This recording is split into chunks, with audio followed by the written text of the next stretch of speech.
ומי שמשאלות לכתוב את זה. ההוסט יכול לעשות את זה. גם ההוסט יכול לכבות את המיקרופונים. Good evening. אז את יכולה? אוקיי. אוקיי, יעל, אני מחבר... שלום לכולם. אבל אתה יכול לכבות לכולם חוץ מלמירון, או אוקיי, נבקש ממירון עוד מעט שהוא ידליק. אין בעיה. יעל, תפתחי את המיקרופון שלך, תודה. Sorry, are you not going to be speaking English? Yeah. You are. Don't be worried, we're going to speak in English. No worries, please. Okay. Thank you.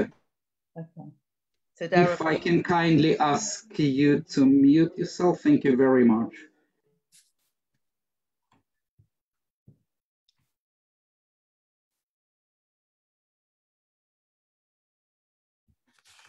Are we ready to start, Dima?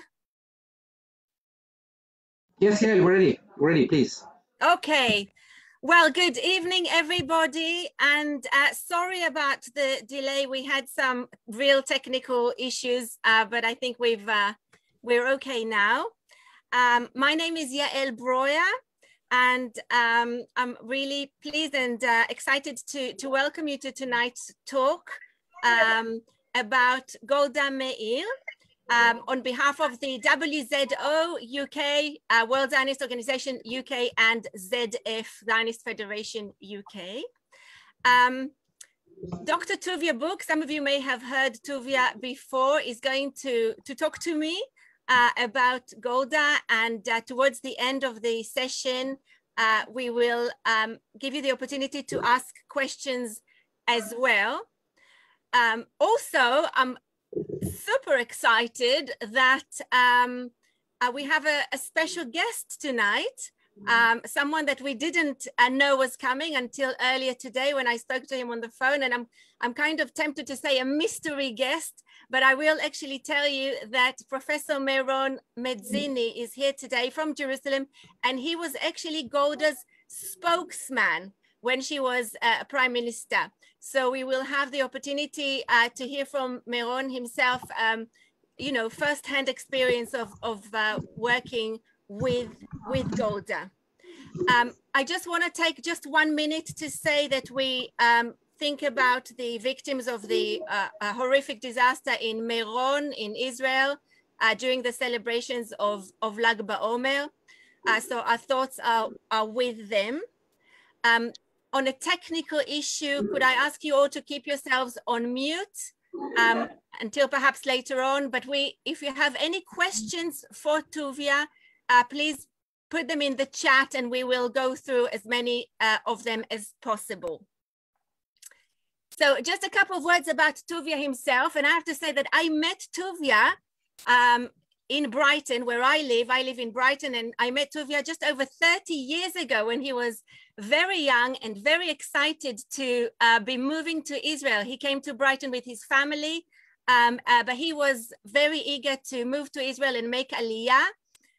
Tuvia is an educator, he's a tour guide, he's an author, he's a writer, he's an all-rounder, brilliant person, and he has already delivered quite a lot of interesting talks about in the series of Inspirational Zionists and other related subjects.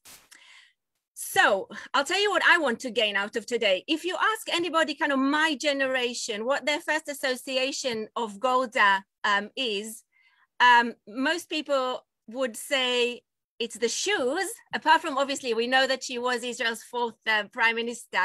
It is the Golda shoes and her handbag. She had these, well, kind of orthopedic looking shoes and a sort of granny handbag that she was known for. And when I was a soldier in the army, we were made to wear very similar shoes, which we called Golda shoes. Fast forward 30 years later, these shoes are very trendy today, but at the time we were really moaning about them. If you speak to younger people in today's Israel, and you would ask them about the association of Golda's name, I bet you they would mention the ice cream empire in Israel and beyond called Golda. There are about 85, 86 branches around the country. But I hope that tonight we're going to up the level a little bit at least and hear about Golda the politician, But I am very keen to hear about Golda, the woman, the person behind the politician. And I can tell you, I assure you, there's a lot of fascinating stuff. There are many fascinating facts that are perhaps not that well known about Golda. And I think the theme will be, which Tuvia will clarify, the theme will be Golda, you know, the woman of contradictions, because I think the more you think about, the more you read about her, the more you get to know about her. She actually was full of contradictions in a variety of levels. So over to Tuvia, and I think the first thing that I would like to ask Tuvia, if we kind of look at it chronologically, let's look at the beginning, at the early years of Golda's life. And I would be really interested to know whether there were any signs early on of the person that she was going to become later on in life. So maybe just tell us a little bit about her background, her family, and how basically the way that she lived in her first few years of her life. Hello, everyone. Good evening in the UK. It's a good question because her early years, to a large extent, shaped the person who she was. Quite often, when we act in life, we always look at other things. When people do certain things, and what's called in Hebrew, rega shel emet, the moment of truth, the way you act at a certain moment, it could be a very critical moment, is shaped by things that have happened to you, by your parents, by your teachers, by what has happened to you in life. And that definitely was the case with Golda. Golda, for the first 8 years of her life, actually lived in Tsarist Russia. And even though she herself never witnessed a pogrom, she has a very early childhood memory of her father just before Easter boarding up the house and the mother telling everyone to be quiet. So, quote unquote, the Goyim wouldn't hear them, the non-Jews wouldn't hear them. So that was very much embedded in her early childhood memory, which she wrote about in her own autobiography called My Life. At the age of 8, as everyone knows, they famously moved to Milwaukee, Wisconsin, where in addition to lots of cheese, Golda Meir also went to school and very much had a love for the United States and the democracy and the openness, and most importantly, how anybody, whatever their background, could rise to great prominence in the great United States of America. In fact, she was one of the few great Zionist leaders of Israel who didn't flee persecution, but came willingly to Israel, or back then to the British Mandate to Palestine. And she acknowledged that she loved and admired many aspects of her upbringing in the United States of America, the openness, the democracy, the ability of anyone of any background to succeed. And so she came out of her own free will. So both that first few years in the Tsarist Russia and the second part of her life in the United States very much influenced who she was. And I think 2 incidents that happened in the United States in her childhood will tell us about the woman she later became. One was at the age of 14, when her parents had decided she's had enough schooling and it was time to, quote unquote, get on with life. And that's keywords, that's a code for find a rich Jewish guy and start making some money. And she decided otherwise. At the age of 14, literally, she said, no, I believe in universal education. And she literally ran away, this 15-year-old girl, to her sister, older sister, Shana, in Denver, Colorado, and carried on her high schooling there. So at such a young age to make a decision like that is quite incredible. And I think that's incredible. I'm going to take a step back just 2 years after she came to the United States. At the age of 10, she was in her school in Milwaukee, and she saw that some of the children did not have textbooks. Now, a normal 10-year-old would say, Zeh ma sheyesh, that's life. Some people have textbooks, some people don't have textbooks. And here's this young girl, literally 2 years in the country, who organized her peers to a massive fundraising collection to raise money for those children in her class who could not afford textbooks. So we already see at an extremely young age, at the very, very tender age of 10, Golda the organizer, Golda the speech maker, Golda the public activist. So yes, I think her childhood is a very good way to start chronologically to see the woman she would later become. And Tuvia, you mentioned the fact that, you know, get on in life kind of involved meeting the right man. She did meet a man who was to become her husband, whether he was the right man or not. Maybe we can discuss a little bit better later, but tell us about the man that she met and later became her husband. Okay, so when Golda was with her sister Shana in Denver, she was introduced to the Z word, otherwise known as Zionism. And her sister was a fervent Zionist, and she schlepped her younger sister along to these Zionist meetings, which later on she didn't so much get schlepped by, but went willingly and enthusiastically, both as a socialist and as a Zionist at these meetings in Denver. And then she met the man who was to become her husband, but definitely not the great love of her life.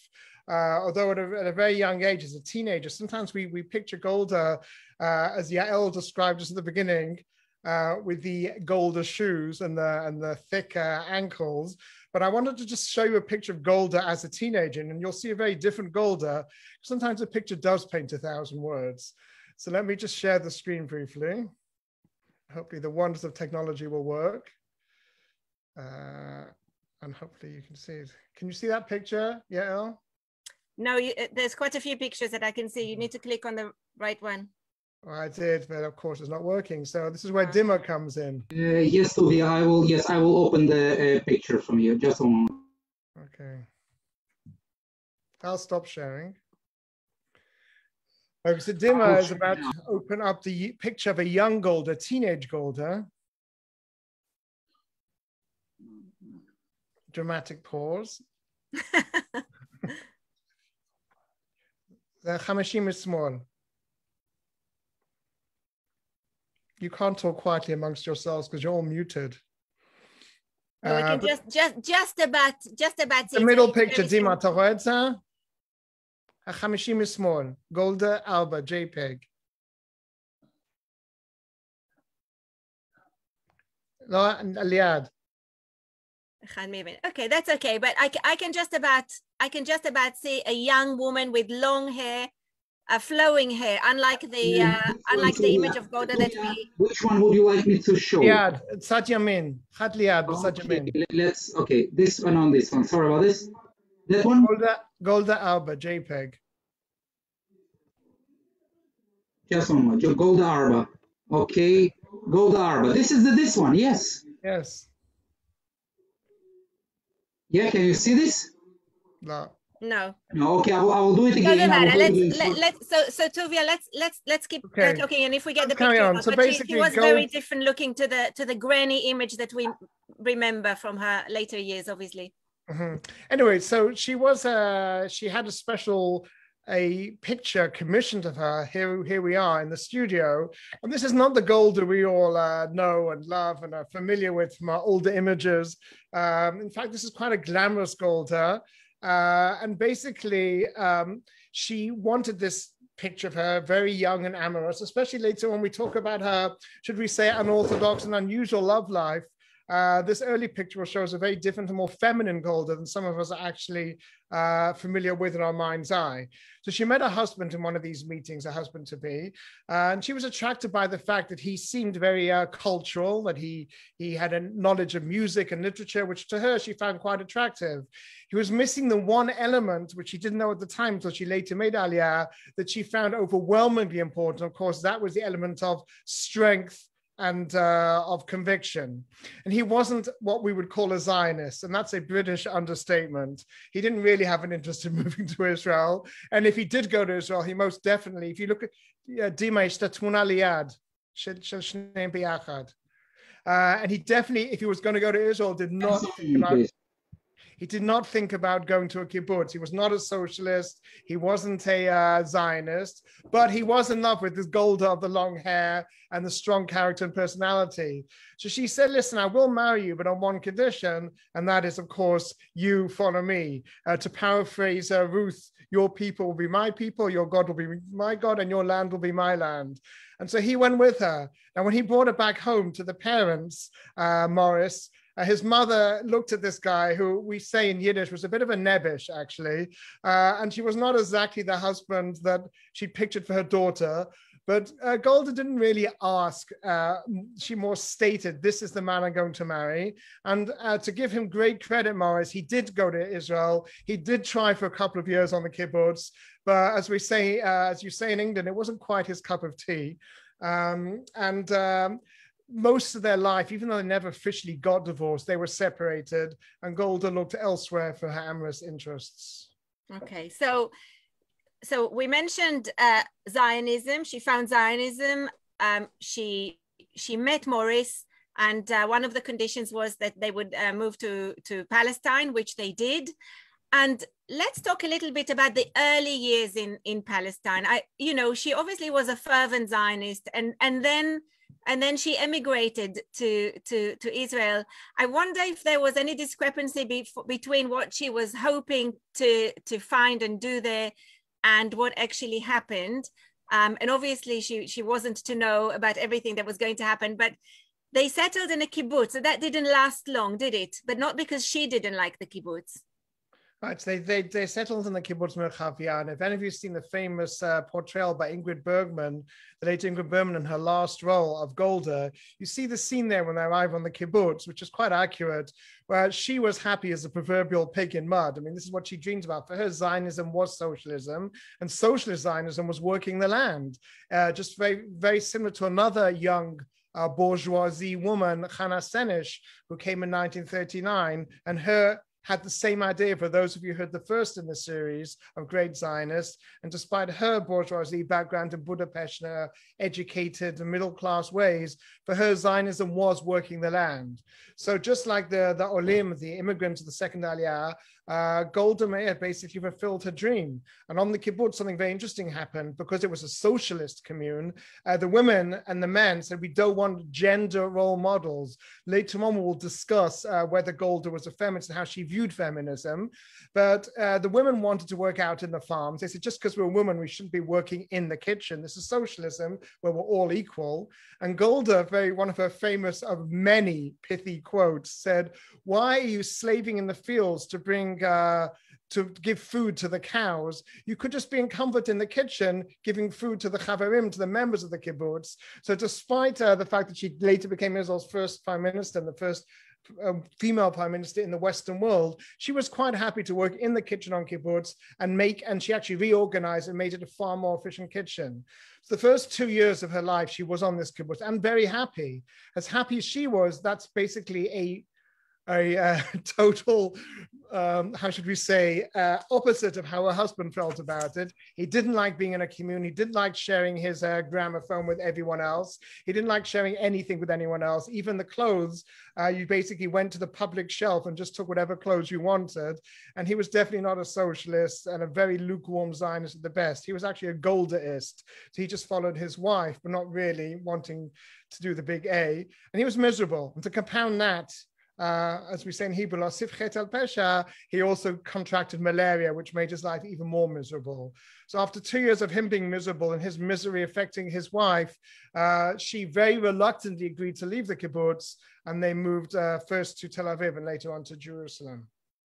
And so after leaving the kibbutz, moving to Tel Aviv, Jerusalem, she became more and more involved with politics and less involved with her marriage and family life, right? Yeah, absolutely. I mean, that's totally what happened. She was very much an organizer from her early days of organizing the textbook crusade to coming to Israel. She got very involved with the socialist movement. She was very charismatic, very dynamic, very strong. She didn't, unlike a lot of the senior members, she didn't have the pedigree of a higher education, but what she did have, she was very, very blunt and to the point.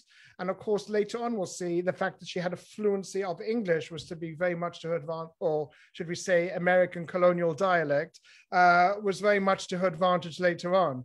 And believe it or not, she was both attracted to and attracted by strong men who were attracted to her as well.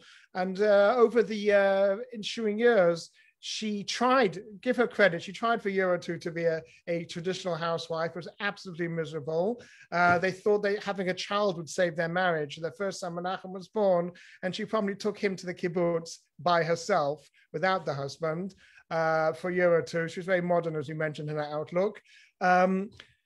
And basically went back to Jerusalem, to Tel Aviv. She worked in the labor movement. She worked in the Histadrut. She worked in the pre-state Yishuv, and was a very effective organizer and rose in the ranks very much thanks to her friendship with David Remez. So when you say friendship with David Remez, you know, most of us remember Golda as the granny. She was actually often described as everyone's grandmother. But in fact, now we're finding out that in terms of family life, she wasn't doing all that well. But she is rumored to have had some love affairs with some colleagues, and David Remez, who was an MP, and Zalman Shazar, who later became president of Israel, and perhaps some other people. She was actually quite liberal in her, I suppose, sexual approach, because she did have some affairs with these two and others that were known by people, weren't kept as a great secret. Is that right? Yes. The image of Safta Golda or Buba Golda, which you quite often have, is not matched by the facts. I recently finished probably the best biography of Golda. It came out recently, a book here called Lioness, if you can all see it over here. Lioness, you guys all got it?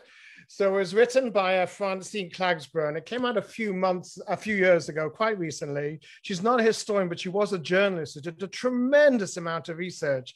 It's a pretty hefty volume. It's 800 pages long, but it is full of personal anecdotes of all the people who knew Golda, her children, her families, people who worked with her. And yes, you're 100% right. When we say she was friendly with David Remez and with Shalman Sazar, it's to use the Monty Python analogy of nudge, nudge, wink, wink, more than just friendly. She was friendly both emotionally as well as academically and Zionistically. And even though they were both very much her senior, and they have similar backgrounds, both of them were from the second Aliyah, both of them were very, very dominant in the labor Zionist movement, both of them were incredibly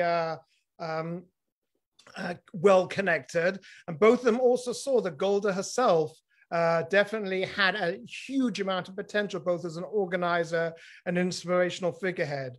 So I'm not saying that she rose in the ranks only because of the friendship of powerful men, but that definitely helped her. And there's all sorts of stories in this book, Lioness, about her and David Remez sitting in cabinet meetings, passing what today we would call love notes.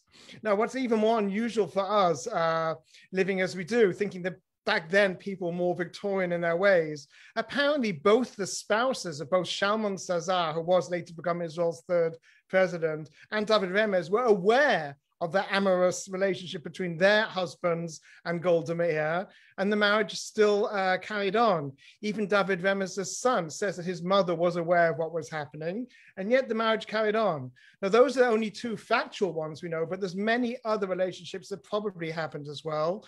But Golda was basically a very secretive person. The press was less prying in those days. And even after she died, she told her driver and close confidants not that it was unnecessary to release, quote unquote, all the dirt. So yes, Golda was very much an amorous person. She was very, didn't find love in her marriage. That did not stop her finding love in more unconventional ways. And she really grabbed life for all that it was worth. Okay, so I mean, you know, Golda the politician is what everybody kind of knows about. It's quite interesting to hear about the person, but let's go back to politics, because obviously politically she was so influential and so important. And as I spoke to Professor Mezzini earlier today, he said there was a real contradiction between the way she's perceived still, even to this day, outside of Israel and within Israel.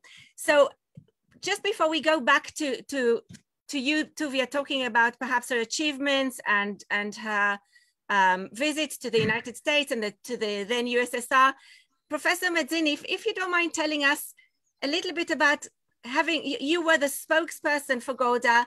How was it to work with her, both politically and personally? Good evening, everybody from Jerusalem. Delighted to be with you Two words about how I came to know Golda. Tuvia mentioned that she ended up in Milwaukee, 1906, two little Jewish girls whose families just immigrated from Eastern Europe. They were in second form primary school, PS4 in Milwaukee. Today it's called Golda Meir School. One was Golda Mabovich, the other was Regina Mezzini. Now, Regina Mezzini was my mother. So I knew Golda technically since the day I was born. I'm told I met her first time when I was 2 years old, 1934. I don't remember. Now, let me add two more points to what Tuvia so ably said. First point, she grew up in a barren home. No music, no theater, no books, no movies, no fun, no toys. In order to read books, they had to go to the public library. And therefore, Morris, her husband, whom I knew quite well, was a very nice man. He opened up the world for her, a world of music and drama and theater and literature and so on. And she fell in love with him. They never divorced. The problem was that not only was he not a Zionist, he was anti-Zionist. And he used to taunt her, why don't you stop all this nonsense, Narrigkeit? When you wanted to get Golda annoyed, you would say to her, you're superficial. Wow, wow, wow, wow. She would hit the ceiling. And therefore, she, in fact, the marriage was doomed before they said their vows. Now, why did she go into politics? She was a very ambitious woman.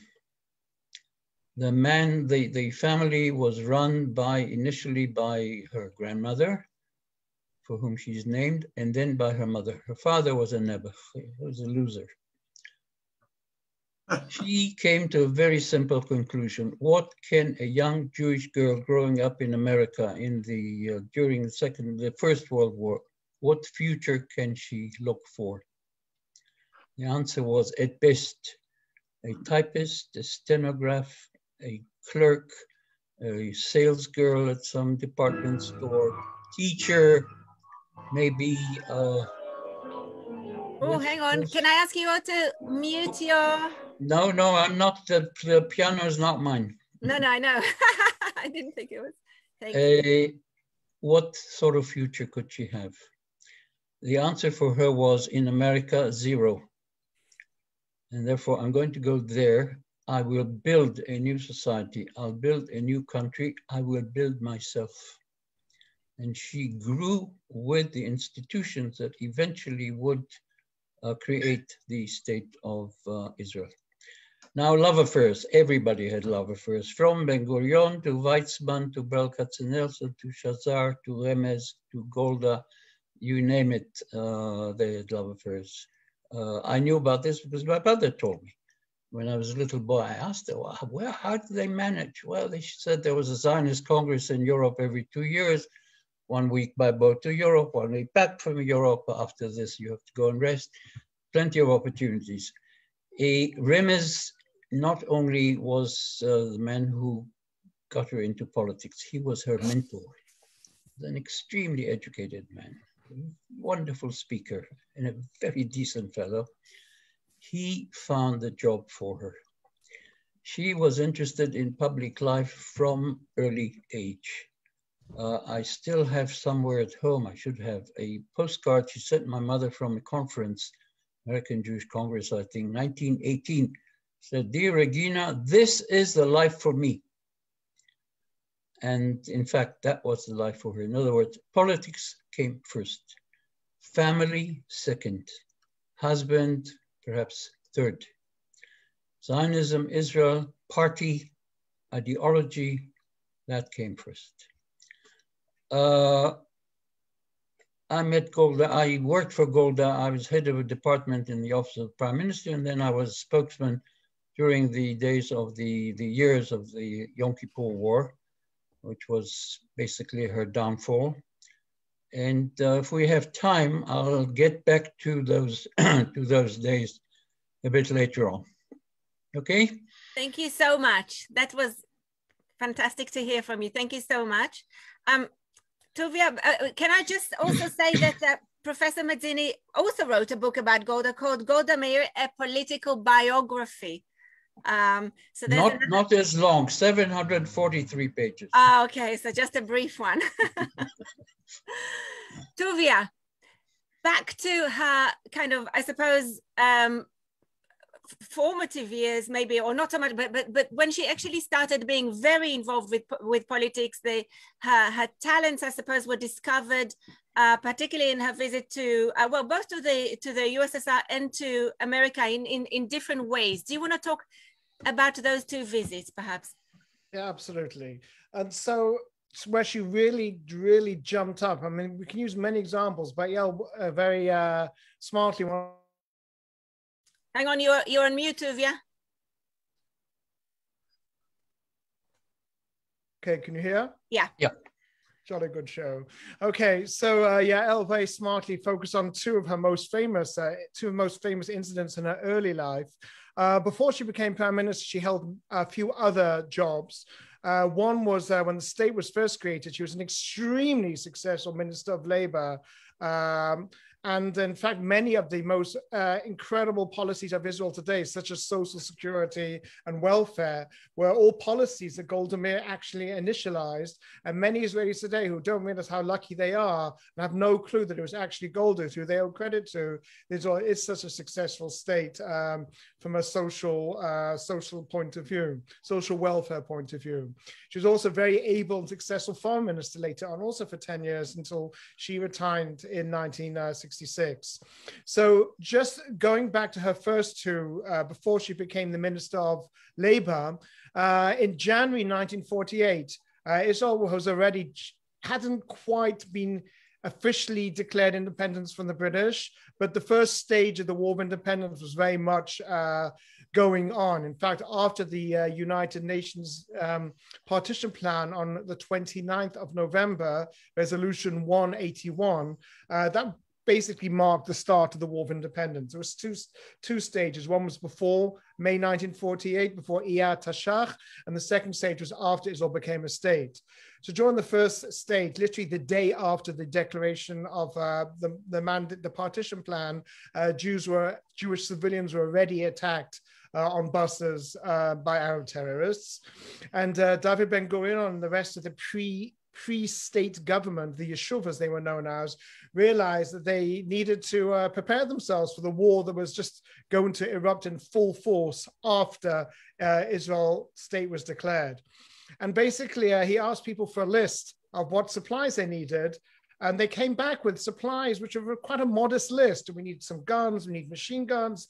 And he basically stormed at them and said, what are you talking about? This is a state. You need to think big. What does a state need to survive? Tell me how many tanks we need, how many battleships we need. Think big. And they came with this huge list of supplies, which seemed almost like a pipe dream, a kind of surreal list.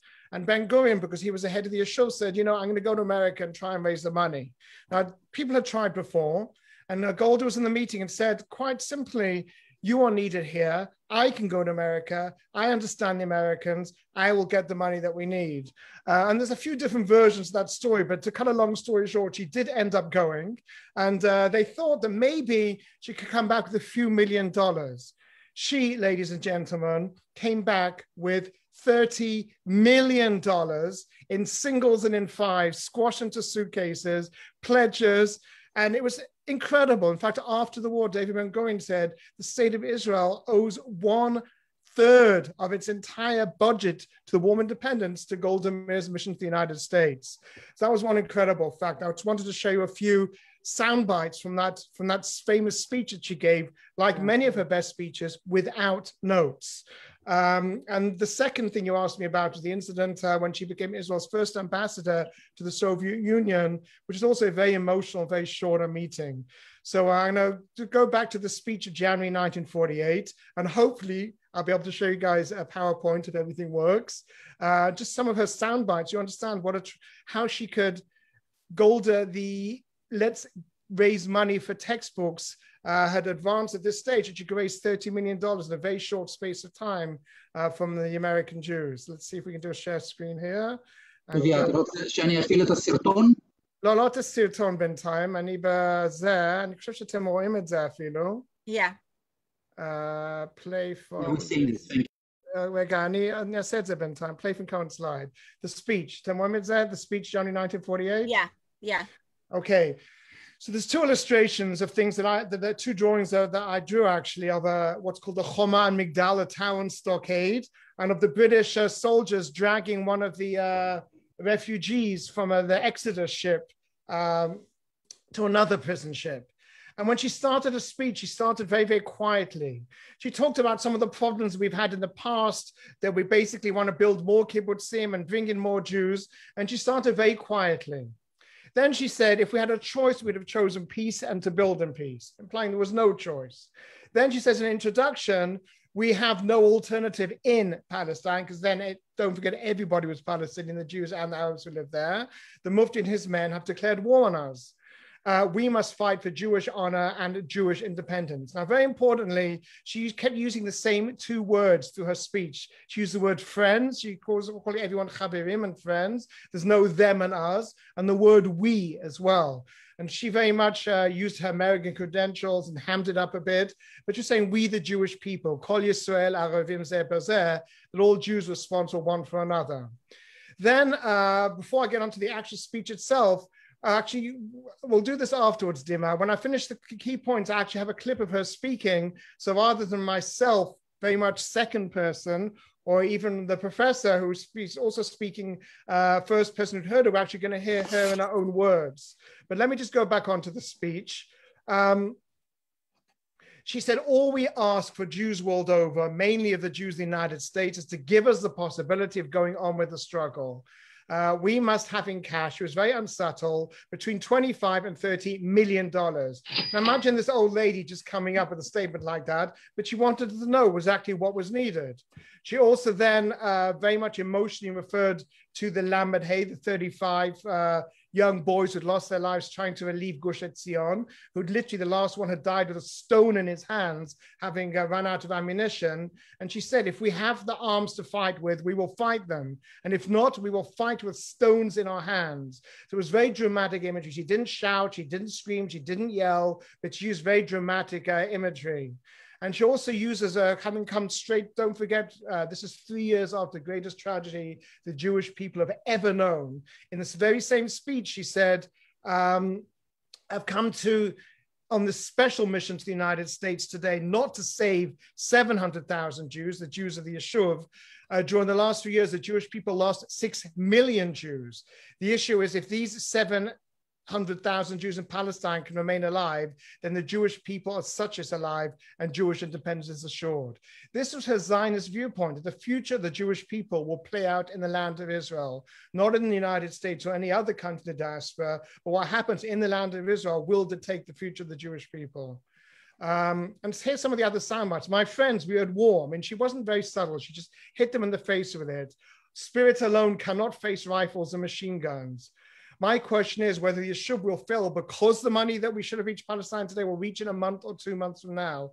In other words, im lo achshav em matai, if not now, when? Don't pledge, don't promise, don't say when you're going to give it now, carpe diem. To my sorrow, I'm not with my daughter in the Negev or with other sons and daughters in the trenches, but I have a job to do. And what she's saying, we all need to do whatever we can for the state of Israel. Some people can fight, some people can argue, some people can make the case for Israel. Whatever is your strength to do with your full ability. In her case, it was to raise the money. And of course, speaking with Americans, she said, there's millions of Jews in the diaspora, faith in the Jews of the United States. I believe they will realize the peril of our situation, do what we have to do. I beg of you, don't be too late. The time is now. Famously, just before she ended, she actually paraphrased Winston Churchill. We will fight in the Negev and we'll fight in the Galilee and we'll fight on the outskirts of Jerusalem until the very end, which some of you might think sounds very much like we shall fight them on the beaches, shall never surrender. So very much she uses this very dramatic imagery and true imagery. And then she wanted to remind everyone, of course, what they were fighting for. Within a few months from now, we will all be able to participate in the joy of laying the cornerstone of the Jewish state. And in fact, the penultimate paragraph of Israel's Declaration of Independence states, we call on our brothers and sisters in the diaspora to enable and help us with the task of building up a future state of Israel. So what she was basically doing was using her emotional talk. She was really hitting them in the kishkas with the emotion. She was also very cleverly reminding them that it wasn't a them and us, but rather we are all united together. So I want to take a moment and analyze some of those key sound bites from her speech. And now we're going to actually hear Golda speaking. This speech is from 1974. She gave it in the United States in her last visit to the United States. And she basically summarized what her view was on Zionism in her own voice. And you'll hear no notes, no shouting, no yelling, just short, to the point, and absolutely a brilliant oratory style of really getting her point across succinctly and simply. So Dima, now we can go to that film. Okay. I will unshare, stop share, okay. And don't forget, if any of you have questions, meanwhile, you can put them in the chat and Yael will relay them. We do have some questions, so I think in about 5 minutes, we'll start taking questions. Okay. Can I add a few more things? Absolutely. Before you go into questions. Before we go into the movie. Yeah. The American trip. There were 2 trips to America. She raised $100 million. None of the money came to Israel. It all went to Prague to pay for Czech weapons. The second, and Tuvia didn't have a time to go into it. While she was in America, Ben-Gurion formed his first government, the provisional government of the provisional state of Israel. Labour Party had 4 seats. The key issue was who is going to be the 4th. Well, it was Ben-Gurion, Sharet, Kaplan. There were 2 candidates. One was Remez, her boyfriend, and the other was Golda. Ben-Gurion insisted on Golda. He says it's very important, we need women, send a message and so on. Besides, she deserves it. The party said, no way, Remez.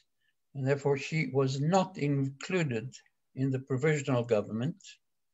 And therefore she did sign Declaration of Independence, but the next day she woke up, she didn't have a job. Everybody else had a job. You're a minister. She was a member of the Legislative Assembly. The one who rescued her was Sharet, who came and said, the Russians just recognized us. Why don't you go and be a minister to Moscow? And she was very unhappy with it. In fact, she said, look, I'm going to America for my second fundraising trip. I'll let you know when I'm there. I think it was a huge mistake to send it to America. She'd have gone to Washington, but that's a different story. End of my intervention at the moment. Thank you. Okay. Dima, let's hear Golda in her own words.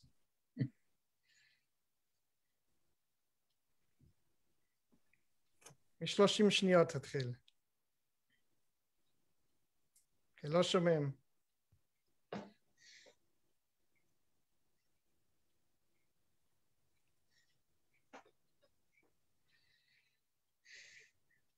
Burden of war, Mm-hmm. and you will have to do it in the future. Therefore, you must make one real basic decision. If you think that you are fighting, giving your lives, as you saw many of your closest friends give their lives, only for the defense of Israel, for the 3 million Jews are in Israel, I'm telling you, and it may shock you, it's not worthwhile. The 6 million Jews that went to their death chambers during the war were not worse than we are. We're not one iota better than they were. But because I'm convinced that the very existence, the future of the Jewish people depends upon Israel being free and safe or not. That's the decision you young people have to take. If you take that decision, from that stems everything else. And since I've taken that decision a long, long time ago, I haven't been in any wars. I haven't faced the enemy on the battlefield. But this I know. Therefore, Chaverot and Chaverim and Chaver Bahat, everything else is secondary. There is no fight between the Histadrut and the government. There is a fight between the Jewish people that some people, I'm sure peace-loving people, thought, well, this is the decision to be made. Either a world war or throw Czechoslovakia to Hitler. And I happened to be in London when Chamberlain came back from Munich. I'm convinced that Chamberlain wanted peace, and he weighed little Czechoslovakia, sorry for them. There's no reason why they should be sacrificed. But instead of this, the whole world at war. Therefore, out goes Czechoslovakia to Hitler. Israel will refuse with all its strength. And it has more strength than many people believe, not to accept the fate of Czechoslovakia. There's nobody else that in the world that wants peace more than we do. We refuse absolutely to be sacrificed for peace. This time it isn't even peace. It is we're to be sacrificed for oil. We're to be sacrificed for billions and billions of dollars in the hands of a handful of people. We want everybody to be warm in winter. We want everybody to be happy in the world. We want everybody to have a high standard of living. All the good in the world from the depths of our heart to everybody in the world, on condition that we are here. We're also part of the world. This our enemies must know, and this the best of our friends must know. We say this, and I'm not speaking for government. Now I can say I'm speaking for the ordinary man and woman in the street, for every worker in the factory, that we are here, for every doctor, for every professor. This is the struggle. This is the fight. And everything that makes Israel weaker, we are playing into the hands of the enemy. תודה, דימה. We say now. דימה, תודה. Okay. Tuvia, I know we started about 5-6 minutes later. We can probably end 5-6 minutes late, but in a few minutes, I'd like to give at least an opportunity for a few of the questions. But we obviously can't speak about Golda without at least mention, even though it's obviously worth much more than a mention, two things. Her fall, for want of a better word, and the Yom Kippur War, and also the link, if there is one, between Golda and feminism, or was it a missed opportunity for feminist influence? So would you be able to mention what happened to her on a political and personal level during the Yom Kippur War, and maybe touch upon the feminist issue, and then we will take a couple of questions. Okay, first of all, I'm glad we all had an opportunity to hear Golda speak in her own words. You can see she was an incredible speaker who really knew how to really touch people's emotions. And she really spoke from the heart and believed everything she said. There was no, what you say, politician doublespeak going on over there. She really spoke what she believed, and she believed what she spoke. Yom Kippur War, there's an expression in Hebrew which comes from the Jewish tradition, which is achrei mot kedoshim, which is usually after one dies, one becomes more holy and people don't speak ill of the dead. In Golda's case, when she came the prime minister in 1969, after the Levi Eshkol died in office, she had a staggering 90% approval rating. That's in Israel, where they normally say 2 Jews and 3 opinions. So I don't think any prime minister before or since has ever had a definitely not the current incumbent, has ever had a 90% approval rating. I mean, she was absolutely extremely popular, and until she became the prime minister, she had had a very successful career, both as Labour minister and as foreign minister. And as Yael mentioned, it really was the Yom Kippur, what there was undoing, and she regretted it for the rest of her life. Israel's still very, very much scarred by the Yom Kippur War. If any of you recently saw the HBO film, The Valley of Tears, the series, you'll know it's still very much felt. 2,500 Israelis were killed, many of them in the first 2 days of the war, and many more thousands scarred both psychologically and physically from that war. And that's the way that most people in Israel remember her, for what happened at the end, basically ignorant of the decades that preceded that. She became the prime minister in her 70s, a ripe old age. She'd already been semi-retired for 3 years when she was summoned, and of course stepped up. And that's when she became very emotional to think, here's this immigrant from Milwaukee who's now the head of the Jewish people in the Jewish homeland. One of those only in Israel moments. Don't forget, she came in after the 6-Day War. She was quite hawkish, actually. And even if she wanted peace, peace was not available at the time. That was very, very unsubtly mentioned in Khartoum just after the 6-Day War, the famous 3 no's: no peace, no recognition, no negotiations. There's very little to go on.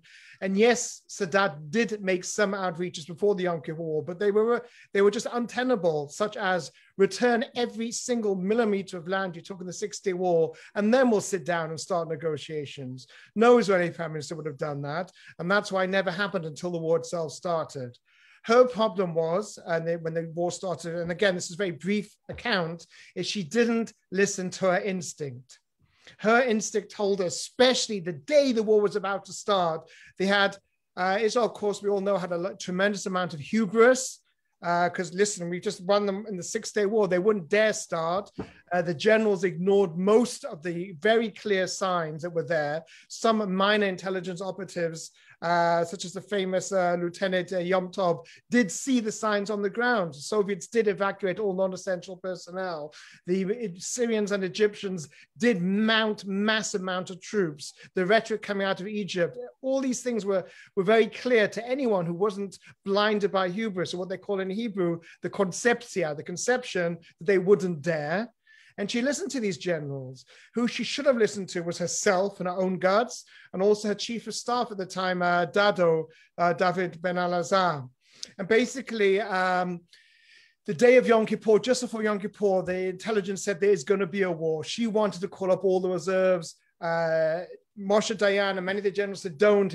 They're just making gestures. It won't become a reality. So she had a compromise with Dada to do a partial mobilization. And then the day of the war itself, they got incontrovertible proof from one of the top Mossad men in Egypt, who was known as the angel, who just happened to be the son-in-law of Nasser, believe it or not, who said the war will break out. It's going to break out today. He mistakenly said in the evening, but they knew the day was going to start. Right then and right there, Golda's gut said, we need to launch a preemptive strike, as Israel had done in 1967, when the 6-Day War was basically over in the first 3 hours. That was her gut. And Moshe Dayan and the generals prevailed and told her, no, we need to absorb that first blow, show that we didn't start, and then we'll respond. She'd also been pressured before. Abba Eban, the foreign minister, formerly known as Aubrey, had been told in no unclear circumstances by Johnson that Israel was not to attack first. And unfortunately, the Abba Eban's advice and the generals and Moshe Dayan and the arrogance and all sorts of things led to Israel absorbing that first blow, which was quite catastrophic. Most of the casualties came in that day. Israeli intelligence was not aware of many things, including the ability of the SAM missiles, ground-to-air missiles the Soviets had. And it was quite disastrous. And to this day, the scars of that war are felt. And Golda, to the end of her life, never ceased blaming herself for not going to her gut. And even though after the war was over and the Argonaut inquiry cleared of direct involvement, she still felt, and I'm not going to make any political statements over here, even though Hamavin Yavin, that because she was the head of the state, she had to take responsibility, and she resigned, even though she wasn't actually asked to resign, as she thought that was the honorable thing to do, and resigned the year afterwards. And Tuvia, hang on. One major correction. I was there. I was in the room. I wasn't there. The day before the war started, Golda informed the Americans, we will not preempt. The generals, not Dayan, Dado and others, they wanted to preempt. She said, we won't preempt because we've been telling the whole world we're sitting at the best lines, Golan Heights and the Suez Canal. I was in the room when the war started. The secretary walked in with a little note saying the war has started. Golda's reaction was in Yiddish. Nur das fällt mir. Nur das fällt mir aus. That's all I need. And then she said in English, they will pay for it. And therefore, this is what characterizes the German war. If we had to have a war, thank God she ran it. That is true. I saw her every day, and thank God she ran it and not others. But no preemption, she was opposed to it completely. Sorry to intervene. Yeah, welcome to intervene. As Professor Medson said, there had been a lot of pressure put on Israel, specifically by Johnson, during Iban's visit not to launch a first strike, and she'd internalized that as well. However, as he correctly said, whilst Moshe Dayan fell to pieces and talked about the end of the Third Temple, she sat there chain smoking cigarettes, drinking black cup of coffee after black cup of coffee, and she didn't lose it.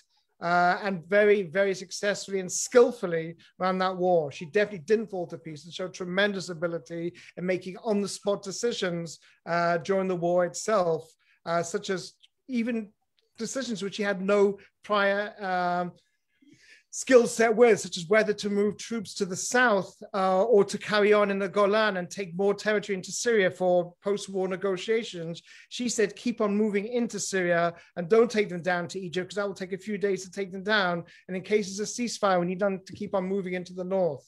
Now I can get on to your last point before we take other questions, which is feminism. Golda didn't see herself as a feminist. Not at all, actually. She was very much an icon for feminists, but she didn't see herself as a feminist. In fact, Richard Nixon famously said in their visit that other female prime minister, in this case, he was referring to Indira Gandhi, she wants to be treated like a man in public, but in private, she wants to be treated like a woman. He said Golda Meir wants to be treated like a man in public, and in private, she wants to be treated like a man as well. The famous quote of Nixon.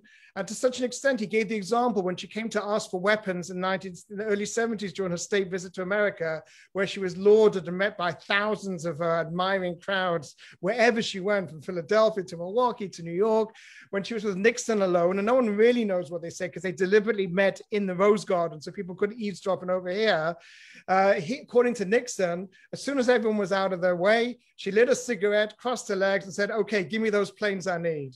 So she was a very much a no-nonsense woman, and that's the way she wanted to be treated, and definitely did not see herself as an icon for feminism, which she later became. Okay, Tuvia, we've got literally 3 minutes, and Professor Medini as well. Maybe between you can very briefly take a couple of questions. First one is very quick. Someone's asked about her religious beliefs. Tuvia, did you have any? Well, she wasn't raised in a seminary, and she wasn't well versed as some of the Israeli leaders were in traditional Jewish texts, such as Bialik, who'd gone to the Volozhin Yeshiva, or David Ben Gurion, who had Bible reading classes every Shabbat in his kibbutz. So she wasn't raised and steeped in the Jewish texts. And she was raised as a socialist, so not what we today call an observant Jew, but she had a Yiddish neshama. She had a Jewish soul. Okay. Professor Medini, again, very briefly, someone asked about the actual impact of the 1967 war on her. Could you say, perhaps personally, from your knowledge of her, maybe? Not so much 67, but 56. Yes. After 56, combined effort of the Americans and the Russians.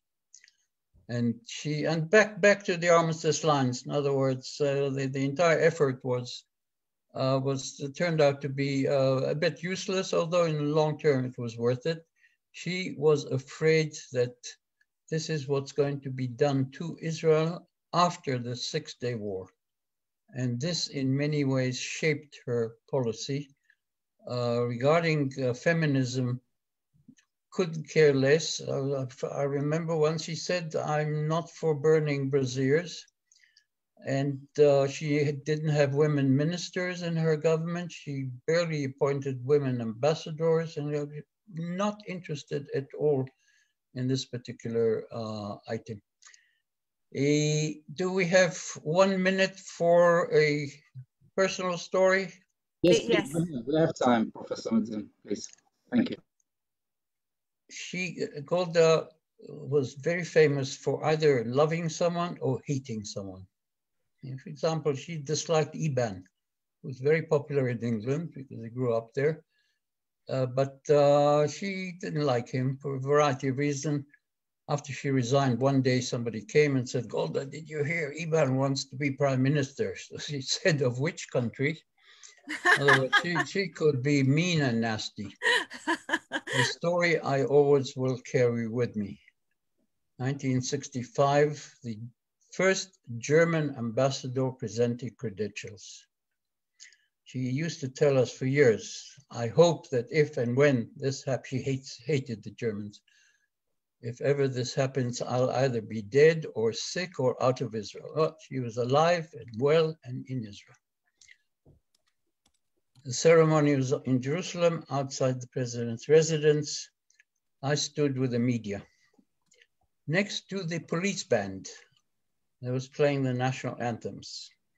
And I noticed one of the policemen, it was summer, short sleeves, he had on his arm numbers, which meant he was in Auschwitz.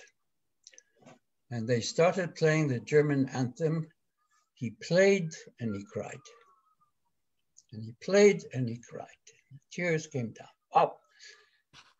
Ceremony over, I went back to the residence and Golda calls me in. Boina, Maya bachutz, what happened outside? I told her the story. Wow. Never forget that. I'm sure that the WZA would be and ZF would be delighted, Professor Metzin, if you come back for another presentation about other. I know that you have first experience with not just with Golda, but with life in those days. It would be fantastic to have you back. Tovia, one last word. Yes, I wanted to sum up with a story of someone else who is very familiar with the UK community, Yehuda Avner, who I'm sure the professor knows. My friend Gubi Hafner from Manchester. Manchester, right. Well, we all have our issues. Unfortunately, his was from Manchester, not from Liverpool. So basically, which clearly has— He was from Salford.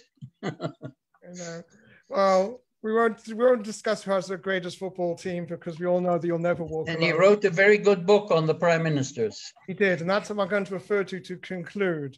So Yehuda Avner, in addition to Professor Metzin, a Jewish boy from Manchester, had also direct first-hand interaction with many of Israel's prime ministers, including Golda Meir as well. And he used to write his speeches in English. In fact, he was the ambassador of Israel to the UK, which is a great achievement for an English Olair who came to Israel back in 1948, who eventually returned as the ambassador of Israel to England, to St. James Court. And I want to conclude with a story that happened towards the end of the Yom Kippur War from that book that the professor referred to called The Prime Ministers, which is an excellent first-hand book, even though clearly when you read the book, you see he definitely has an affinity for one particular prime minister who was Menachem Begin. But let's go back to his story with Golda Meir. And this really wraps up and sums up many issues that we've spoken about during this brief presentation. And that was towards the end of the Yom Kippur War, Golda insisted going up to the Golan to meet with the troops in person. And some of her advisors, including Diane, advised it might not be such a good idea because the war was still going on. It wasn't officially over yet. And she insisted to go up to the Golan. So she went up, and according to the way Yehuda Avner tells the story, who was with her at the time, it was a holiday of Sukkot, Tabernacles, as they say in English, a couple of weeks after Yom Kippur, and she was at the back lines in the Golan Heights, and some of the observant soldiers had made a makeshift sukkah by their tanks, and they were inside praying, and you could still hear the rumble of distant artillery in the background. And she walked into the sukkah, and they turned around. You can imagine their shock, and they saw the Prime Minister of Israel in their little sukkah by their tank, whilst the war itself is still raging. And Israel back then, as in today's very informal society, we called our officers in the army by their first names, after basic training, of course. They turned around and said, Chag Sameach Golda, Chag Sameach Golda. And they were kind of shocked that this Jewish grandmother, who everyone referred to as Golda, was in their little sukkah on the front line in the Golan Heights. And she basically spoke with them, and she was very much concerned. And there's very famous pictures and images of her visiting the troops, and she really felt every death personally. And she asked them about their experiences in the war. And one of them, who'd clearly been fighting for days, and he was covered with soot and red-rimmed eyes, and you could see that he hadn't slept, and he was war-weary and haggard, said, actually, I have a question for you, Golda. And she said, what's the question? Again, this was witnessed by Yehuda Avner. He said, listen, in 1948, in the War of Independence, I lost my father. In 1956, one of my cousins was killed. In 67, my best friend lost his leg. And now in this war over here, I've lost 2 friends. What's it all for? What's all this fighting for? I don't understand. And she looked at him, assuming her role as a wise Jewish mother and grandmother, and said, listen, if we were fighting just for ourselves, you'd be right. I wouldn't understand what all this death and destruction is for. But we're not just fighting for the Jews of Israel. We are fighting for the Jews everywhere. And she finished with a story, which I'm going to finish with tonight. And she talked to the soldier, and she talked to soldiers in this makeshift sukkah, and she reminded them of a day in 1949 when she was appointed Israel's first ambassador to the Soviet Union, and she was invited to the Choral Synagogue in Moscow. And the KGB had told the Russian Jews to stay away and not to be seen near the representatives of the Jewish state. And they denied, the Jews in the Soviet Union came out in their thousands, irrespective of what the KGB had told them. And she was mobbed by thousands and thousands of Soviet Jews who for decades hadn't even been able to practice their religion. And she was overcome with emotion and overcome with tears. And she shouted out to them, thank you, in Yiddish. She shouted out to them, thank you for having remained Jews. Thank you for having remained Jews. And they shouted back to her in Yiddish, Wir danken Medinas Yisrael. We thank the state of Israel. Because there's a state of Israel, Jews all around the world could hold their heads up proud and strong. And she said, that's what we are fighting for. We're not just fighting for the Jews in Israel, we're fighting for the dignity and honor of Jews worthwhile. And that's why it is worthwhile. And thank God that we live when we live, and we no longer have to be prey to the pity of our host nations, but we can be in charge of our own destiny. Thank you for that, Tuvia. I feel really privileged to have had both Tuvia and Professor Mezzini tonight. On a practical note, those of you who either were late or would like to listen to this talk again, it will be available on the WZO YouTube channel from tomorrow. I'm really sorry that we didn't have the time to go through all the questions, but I'm sure that one way or another, we will readdress these various topics, and people will have the opportunity to ask questions that they would like to do. So thank you so much, everybody, for joining us tonight. And thank you, Professor Mezzini and Tuvia as well. And thank you, Yael. Good night from Jerusalem. Good night. Good night. And God bless and stay safe. Take care. Shalom, shalom. everybody. And don't you ever worry. The Lord God on your side. Toda Rabba.